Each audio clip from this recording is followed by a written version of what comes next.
तो हेलो दोस्तों, आप लोगों को फिर से स्वागत है हमारे यूट्यूब चैनल जेक्टर स्टडी प्लस पे। तो आज मैं आप लोगों के लिए वीडियो लेकर आया हूँ और इसमें बताने वाला हूँ एक्सरसाइज 1.1 1.2 का। ठीक है, एक्सरसाइज 1.1 का पहले बताया, आप प्ले लिस्ट में जाकर के देख सकते हैं। ठीक है, ये एक्सरसाइज 1.2 एनसीईआरटी 10th में। ठीक है, तो पहला सवाल आता है आपके होम स्क्रीन के सामने कि निम्नलिखित संख्याओं को अभाज्य गुणनखंडों के गुणनफल के रूप में व्यक्त कीजिए। ठीक है, तो 140, 156, 3825, 5005, 7429। हल 140 बराबर इसको हम लिख सकते हैं। जब इसको आप अभाज्य गुणनखंड कीजिएगा, ठीक है, इस प्रकार से, तो आपको इस तरह का मान दिखने को मिलेगा, 2 गुना 5 गुना 7, इस तरह से। तो इसको लिख सकते हैं 2 पर 2 गुना 5 गुना 7। ठीक है, तो 156 बराबर लिख सकते हैं। उसी प्रकार से इसको लिख सकते हैं इस प्रकार से। ठीक है, तो आप देख सकते हैं इस प्रकार से, आप चाहे तो स्क्रीनशॉट ले सकते हैं। ठीक है, उसके बाद 3825 है, तो इसको लिख सकते हैं 3 गुना 3 गुना 5 गुना 17।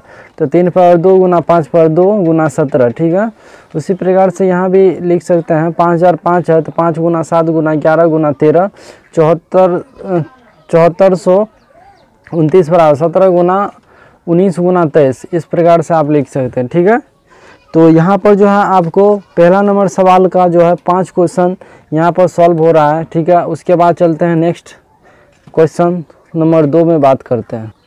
चलिए, तो क्वेश्चन नंबर 2 में आप देख सकते हैं कि पूर्णांकों के निम्नलिखित युग्मों के एचसीएफ और एलसीएम ज्ञात कीजिए तथा इसकी जांच कीजिए कि दो संख्याओं का गुणनफल बराबर एचसीएफ गुना एलसीएम है। ठीक है, तो पहला सवाल आता है 26 और 91। ठीक है, 26 और 91। तो 26 91 जो है इसको लिख सकते हैं 26 बराबर 13 गुना 2, 91 को लिख सकते हैं 13 गुना 7।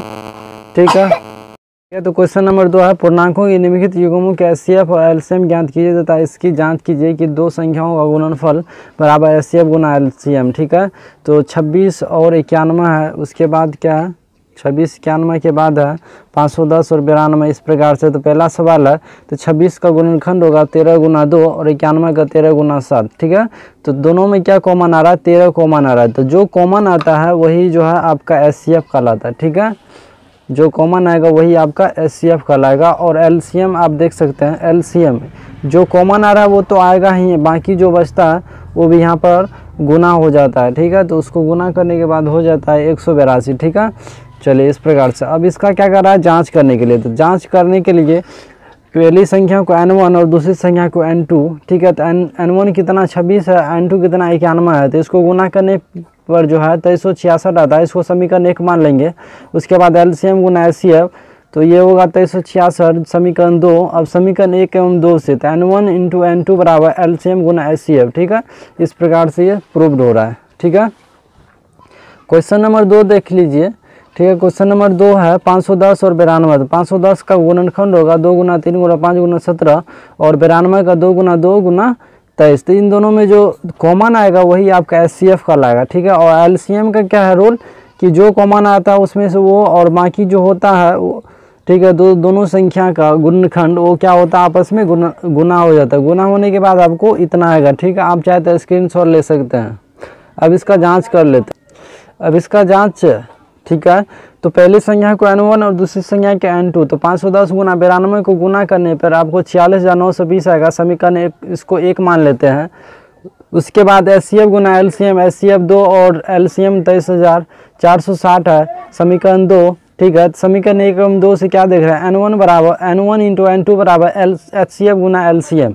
ठीक है, इस प्रकार से प्रूव्ड होता है। चलिए क्वेश्चन नंबर 3 पे बात करते हैं। क्वेश्चन नंबर 3 है कि 336 और 54। तो 336 का गुणनखंड ये होगा और 54 का गुणनखंड ये होगा। तो दोनों में जो कॉमन आता है, ठीक है, वही गुणन, जो दोनों में जो कॉमन आएगा उन दोनों के कॉमन के गुणनफल को एचसीएफ कहते हैं। तो इन दोनों में 2 कॉमन आया, फिर 3 आया, तो 2 गुना 3 यानी 6 इसका एचसीएफ होगा। ठीक है, उसके बाद एलसीएम, तो एलसीएम जो है जो कॉमन आता है वो फैक्टर है, उसके बाद जो बाकी बचता है उसको गुना करने पर इतना आएगा। ठीक है, तो ये आपका एलसीएम हो गया। अब इसका जांच करने के लिए गया, तो जांच पहली संख्या को n1 दूसरी को n2। तो n1 कितना 336 हो गया और 54, इसको गुना करने पर आपको 18,144 आएगा, समीकरण 1। उसके बाद HCF गुना LCM इतना, और इसको गुना करने पर समीकरण 2। समीकरण 1 एवं 2 से आप क्या देख रहे हैं कि N1 गुना N2 बराबर HCF गुना LCM, ये क्या हुआ, प्रूव्ड हो गया। चलिए बात कर लेते हैं क्वेश्चन नंबर 3 पे। क्वेश्चन नंबर 3 है कि अभाज्य गुणनखंड विधि द्वारा निम्नलिखित पूर्णांकों के HCF और LCM ज्ञात कीजिए। 12, 15, 21, 17, 23, 29, उसके बाद है 8, 9 और 25।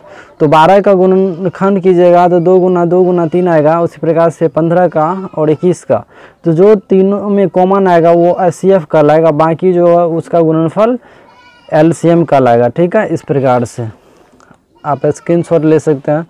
चलिए क्वेश्चन नंबर 2 पे बात कर लेते हैं। क्वेश्चन नंबर 2 में कह रहा है 17, 23, 29। तो 17 को लिख सकते हैं 17 गुना 1 और 23 को 1 गुना 23, तो 29 को 1 गुना 23। तो इन तीनों में जो फैक्टर इसका है वो 1 है।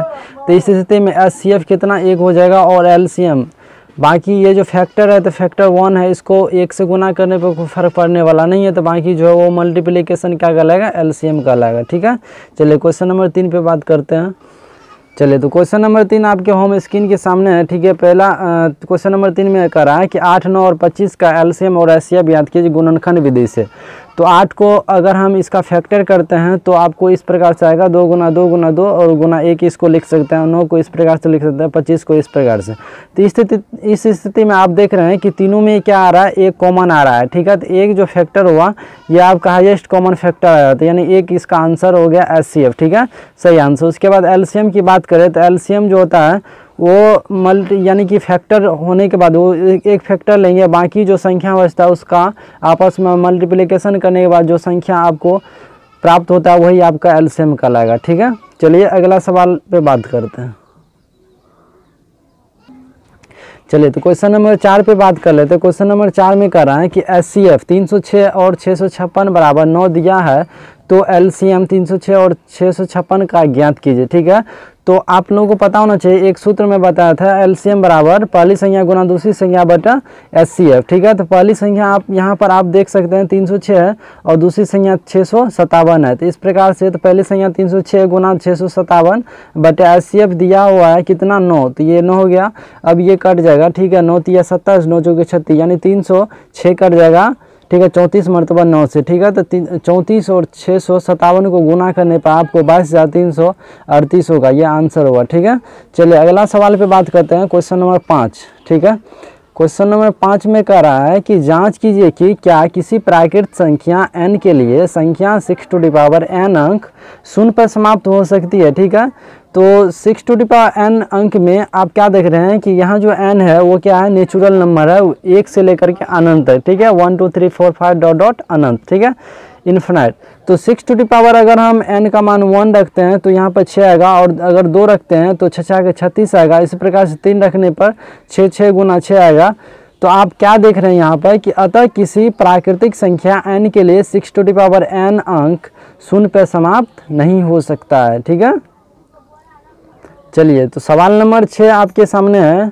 सवाल नंबर 6 में कह रहा है कि व्याख्या कीजिए कि 7 गुना 11 गुना 13 प्लस 13 और 7 गुना 6 गुना 5 गुना 4 गुना 3 गुना 2 गुना 1 प्लस 5 भाज्य संख्या क्यों है। ठीक है, तो हल लिखेंगे। आप यहाँ पर देख सकते हैं इन दोनों में क्या 13 कॉमन आ रहा है। ठीक है, 13 अगर कॉमन ले लेते हैं तो 7 गुना 11 प्लस 1 हो जाएगा, तो 13 यानी कि 11 77 प्लस 1 यानी कि 13 गुना 78। 13 और 78 को गुना करने पर कितना मिलेगा आपको, 10 से 14। तो 10 से 14 को अभाज्य गुणनफलों के रूप में व्यक्त किया जा सकता है, इसीलिए ये क्या है, भाज्य संख्या कहलाएगा। ठीक है, इसी सवाल में और दिया हुआ है तथा आप देख रहे हैं इस सवाल में, तो इसमें क्या कॉमन आ रहा है, 5 कॉमन आ रहा है। 5 अगर हम कॉमन ले लेते हैं यहाँ पर आपको आएगा 7 6 4 3 2 और गुना 1 प्लस 1। तो यहाँ पर 5 इसको गुना करने पे कितना होगा, 1008 प्लस 1, तो 5 गुना 1009। तो ये गुना करने पे कितना होगा, 50 45। चूँकि 50 45 को अभाज्य गुणनफलों के रूप में व्यक्त किया जा सकता है, इसीलिए ये क्या कहलाएगा, भाज्य संख्या। ठीक है, चलिए आगे बात कर।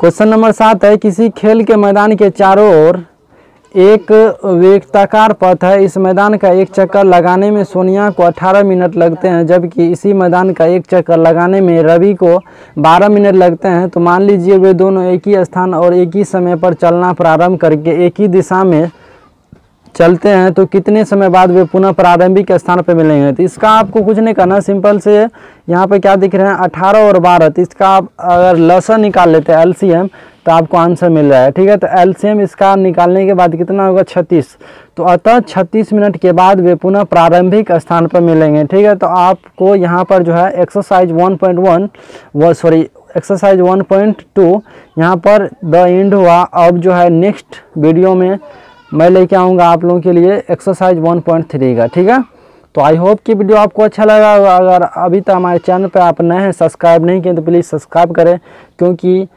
अब की बार मैट्रिक पार